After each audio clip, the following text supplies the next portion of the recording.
Good afternoon, everyone, and thank you for joining us. Israel's ambassador to the UN, Danny Danon, will deliver an update on Operation Roaring Lion. He will take your questions afterwards. If you are asked to ask a question, please remember to state your name and outlet. Thank you.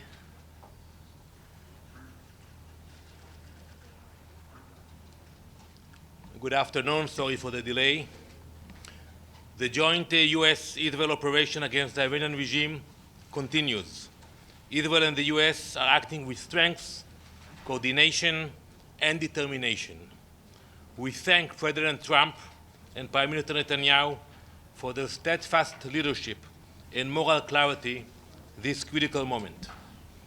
Our objectives are clear: no nuclear weapon, no ballistic missile threat, destroy their navy, and crush the regime's proxy network. We are hitting decisively, surgically, without apology.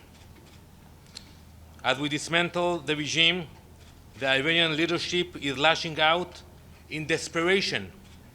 Over the past few days, missiles have been fired at Israel, most of them, but also the UAE, Saudi Arabia, Bahrain, Qatar, Oman, Kuwait, Iraq, Syria, Jordan, and even on European soil in Cyprus. This is not strategy. It is panic. It is desperate. While we strike military facilities and the machinery of terror with precision, the Iranian regime strikes civilians, families, airports, hotels, shopping centers, people's homes. In Beit Shemesh, a city near Jerusalem, 4 apartment buildings were destroyed. 9 innocent people were murdered, including these 3 young siblings, Sarah, Abigail, and Yaakov Biton. Same family, together.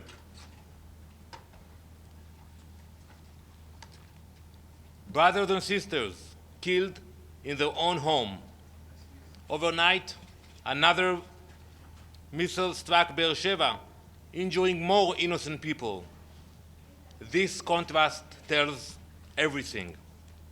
We target military infrastructure. They target families.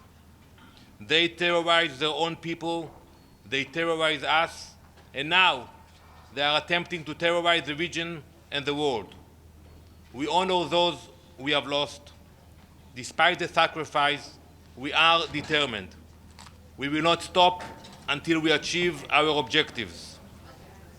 Look at what they are doing now without a nuclear weapon, threatening the entire region. Ballistic missiles fired in desperation, a regime striking widely as it brought to its knees.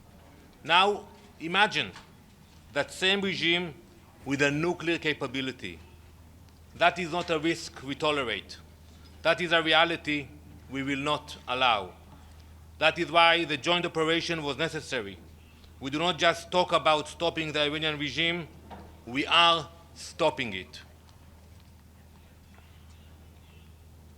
Meanwhile, look at what is happening inside this building at the UN.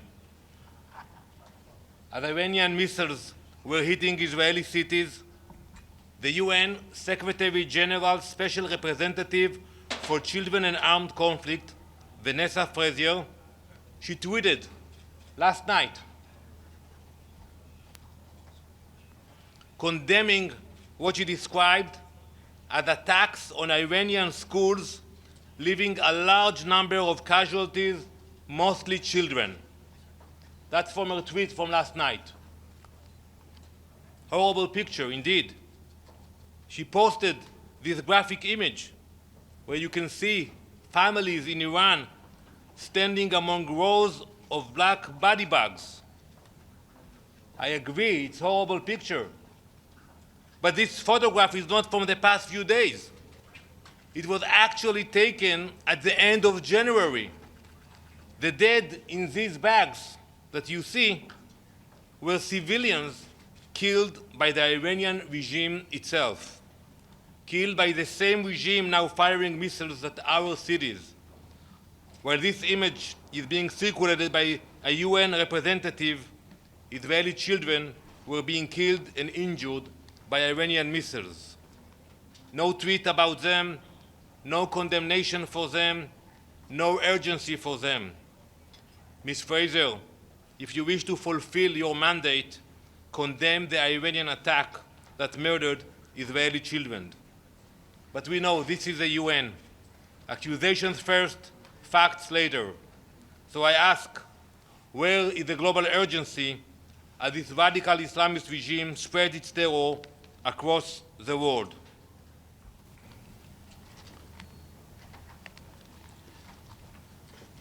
I will be clear.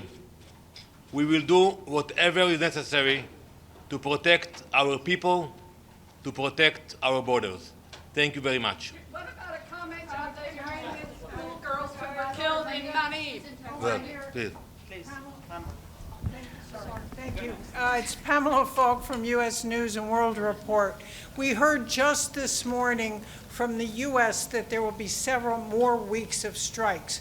Are Iranian nuclear facilities within those targets? Thank you. So I said it very clearly that one of the goals of this joint operation is to make sure that they don't have nuclear capabilities to threaten the entire world. And we all know that those sites, unfortunately, after the summer, they continue to develop them and to rebuild them. So we will do whatever is necessary to make sure they don't have nuclear capability. Susie. Thank you, Mr. Ambassador. My name is Susan Tehrani from WION. President Trump said that the operations may last about 4 to 5 weeks. I was wondering, is that Israel's assessment as well? Thank you. As long as it takes. You know, it's not easy for the people in Israel who stay in shelters for long days. It's not easy for our neighboring countries. You know, I get phone calls from people who are stuck now in Dubai and other places. It's not easy. We all sacrifice, but it will continue as long as it takes to achieve the goals of the operation. Stella. Mr. Ambassador, my name is Stella.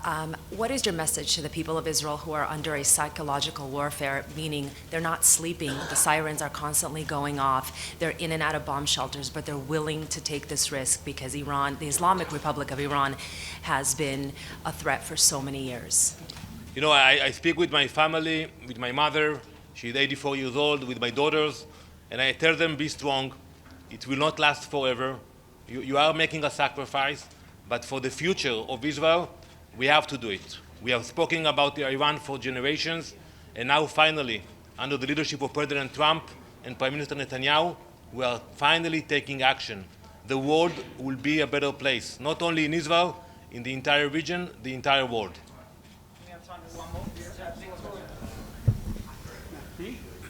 Victoria Churchill, Daily Mail. My question is, yesterday President Trump said that he was willing to talk with current Iranian leaders. Is there anybody currently leading in Iran that Israel trusts to take over ruling that country? Well, I'm not familiar with what's really happening now in the leadership of Iran, but I can tell you one thing, that we expected that after the operation in the summer, they will recalculate their actions. They will decide to engage. It did not happen. On the contrary, from the information and the intel we received, we saw the determination to continue with the deception, to continue with the nuclear ambitions. So we hope that there will be new leadership. The Iranian people deserve better leadership, and we are telling them, we love the Iranian people. Mardumei Iran, we pray for you. We pray for your freedom, and I believe their freedom will come sooner than later. Thank you very much.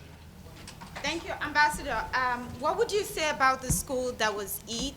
You posted this picture here, but do you have any comment about the school that was eat during the U.S.-Israeli strike on Iran? So I have seen different reports. Some reports show that it was actually an IRGC attack that targeted this school. I don't have the exact information, but I will tell you that we regret the loss of life of any civilian. And we pray for the people of Iran, but we have the intelligence, and we target military assets. That's what we do. The Iranians, they do exactly the opposite. Thank you. Thanks, everyone.